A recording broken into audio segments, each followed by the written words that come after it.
বিসমিল্লাহির রহমানির রহিম।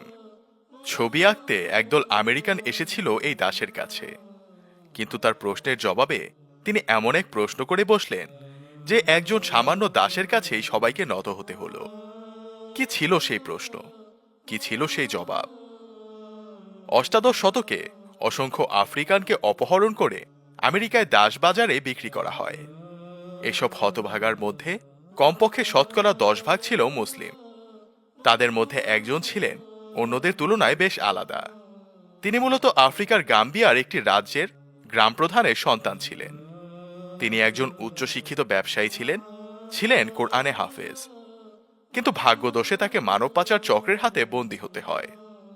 তার নাম আইয়ুব বিন সোলাইমান। এমন এক দাস যার নাম আমেরিকার ইতিহাসে আজও উচ্চারিত হয়। প্রিয় ভাই ও বোনেরা, আপনাদের মনে এখন প্রশ্ন জাগতেই পারে, একজন দাস হয়েও কিভাবে তিনি এই মর্যাদার আসনে অধিষ্ঠিত হন? দাস কেনাবেচা যুগে একজন দাসকে কাজের ক্ষেত্রগুলোয় অসহনীয় কষ্ট সহ্য করতে হতো। তাদের মনিবরা তাদের থেকে অতিরিক্ত কাজ আদায় করে নেয়ার জন্য চরম নির্যাতন করত। দাসদের সবসময় কড়া নজরে রাখা হতো। দাসরা কখনো তার নিজের ধর্মীয় ও সামাজিক সংস্কৃতির চর্চা করার অনুমতি পেত না। কিন্তু দাসত্ব ও নিগ্রহ আইয়ুব বিন সোলাইমানকে তার ধর্ম পালন ও প্রচার থেকে বিরত রাখতে পারেনি। যে কোনো পরিস্থিতিকে তিনি দাওয়াতের কাজে লাগাতেন। গোপনেই তিনি কোরআন তেলাওয়াত করতেন, নামাজে নত হতেন।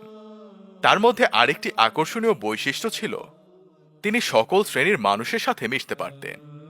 তার জ্ঞানের ধার সে সময়ের অভিজাত সমাজকেও সমীহ করতে বাধ্য করেছিল। তিনি যে কোনো পরিস্থিতিতে কৌশলে ইসলাম প্রচার করার পথ বের করে ফেলতেন। একবার কিছু আমেরিকান তার জ্ঞান ও গুণের কথা শুনে তার ছবি আঁকতে চায়। এজন্য তাকে তারা নগ্ন হওয়ার প্রস্তাব দেয়। তখন সোলাইমান হেসে উঠে বলে, পোশাক খোলা হবে না, নগ্ন ছবি আঁকতে চাইলে এভাবেই আঁকো। তারা বলল, শরীর না দেখে তোমার নগ্নতাকে চিত্রায়িত করা যাবে না। ঠিক এ জবাবটির জন্যই অপেক্ষা করছিলেন সোলাইমান।